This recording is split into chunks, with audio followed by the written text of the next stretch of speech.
Whatever you do, don't fall in love with him, comma. Those were the words written inside the old pocket watch. I didn't understand them. Not until I met him. My name is Emma Carter, and I've always been obsessed with old things. Old books, old photographs, old houses, but I never believed in ghosts. Or time travel. That changed on the night I found the watch. It belonged to my grandmother. She had died 2 weeks earlier, leaving me her old house in Massachusetts. While cleaning her attic, I found a wooden box underneath a pile of dusty blankets. Inside was a silver pocket watch. It was beautiful. On the back were two initials. E.C., my initials. I opened it, comma. The hands weren't moving. Then, suddenly, tick. The watch started, comma. The room began spinning. The lights flickered, comma, and before I could scream, everything went black. When I opened my eyes, I was lying on a wooden floor. I sat up. Where am I? The attic was gone. Instead, I was inside a beautiful old mansion. There were people everywhere. Women wearing long dresses. Men wearing suits. Comma. Someone was playing a piano. I stood up slowly. Everyone stared at me. Comma. Then a woman whispered, "Who is that girl?" I looked down at myself. I was still wearing my jeans and sweater. Comma. Everyone else looked like they had stepped out of an old movie. Then I heard a man's voice behind me. "You shouldn't be here." I turned and forgot how to breathe. He was tall, dark-haired, comma, wearing a black suit with a white shirt, comma. His eyes were the deepest blue I'd ever seen. He looked at me like he'd seen a ghost. "Who are you?" I asked. He stepped closer, comma. "My name is Alexander Bennett." I swallowed. "What year is it?" He frowned. 1926. My heart stopped. "No." He stared at me, comma. "Yes." I laughed nervously, comma. "That's impossible." He looked at the pocket watch in my hand. Then his expression changed. "Where did you get that?" "My grandmother." "What's her name?" "Margaret Carter." Alexander went completely still. "Margaret? What?" He looked terrified. "That's impossible." "Why?" "Because Margaret Carter died in 1926.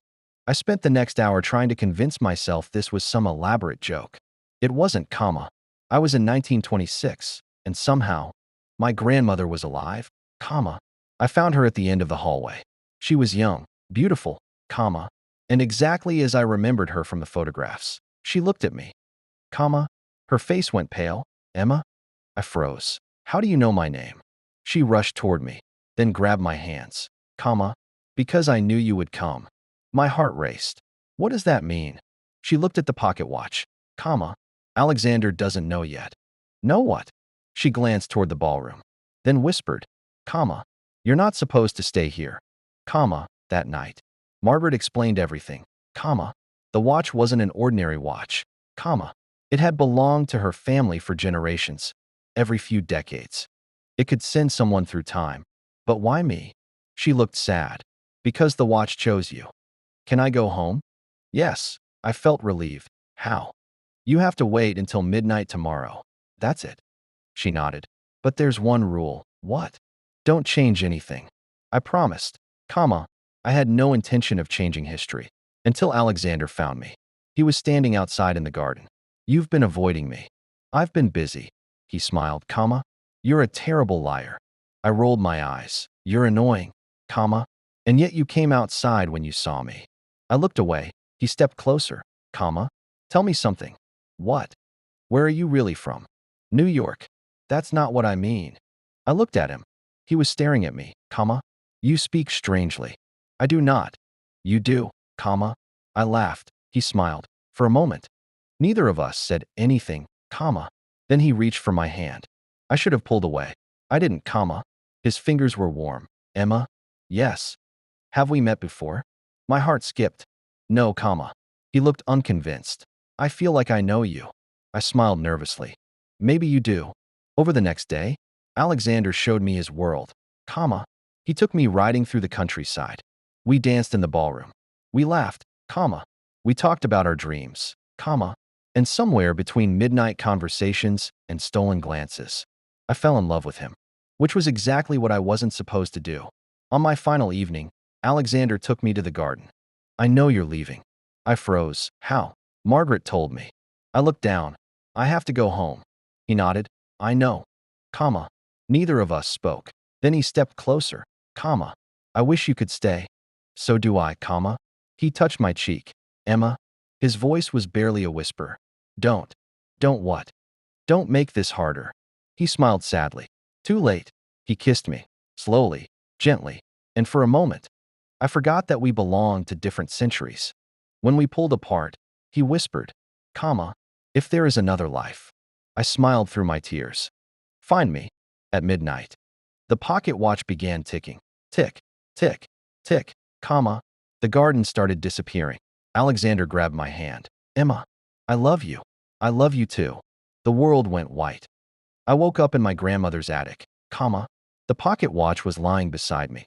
I grabbed it. The hands had stopped. I ran downstairs. My grandmother's house was silent. She had been dead for 2 weeks. It had all been real, comma. I searched through the attic for hours. Then I found an old photograph. My hands began shaking, comma. It showed a young woman, Margaret, comma, standing beside Alexander, comma. On the back was a handwritten message, comma, for Emma, if she ever finds this, comma. I turned the photograph over, comma. There was another sentence. He waited for you. My heart broke, comma. Then I noticed something, comma. Alexander was wearing the same silver pocket watch. But that wasn't the strangest part. Beside him stood a boy who looked exactly like my father. I stared at the photograph. That's impossible, comma. Then I noticed a date written underneath, comma, 1927. 1 year after I had returned, comma. My grandmother hadn't just remembered me. She had changed history. And Alexander hadn't forgotten me. Years passed, comma. I eventually became an antique historian. I never married. I never stopped thinking about him. Then, on my 30th birthday, someone knocked on my apartment door. I opened it. There was a man standing outside. Tall, dark-haired, blue eyes. My heart stopped. He looked at me. For a moment, neither of us spoke. Then he smiled. Emma Carter? I couldn't breathe. Who are you? He reached into his coat, comma, and pulled out the silver pocket watch. The same watch, the same initials. E.C. He opened it, comma. The hands began moving backward. He looked at me. Comma, my name is Alexander Bennett. Tears filled my eyes. But you're dead. He smiled. Not anymore. I stepped closer. How? He held out his hand. I told you I'd find you. I looked at his hand, then at his eyes, comma, and finally understood, comma. The watch hadn't sent me back to 1926 by accident. It had brought me there. Because our story had never belonged to one time. It belonged to us. I took his hand, comma. You're late. He smiled, comma. Only by 100 years, comma. I laughed through my tears, comma. Then he pulled me closer and kissed me. Outside, the city continued moving. Cars passed. People walked. Phones rang. The modern world continued around us. But inside that moment, it was still 1926. Just me, comma, and the man I had met 100 years ago.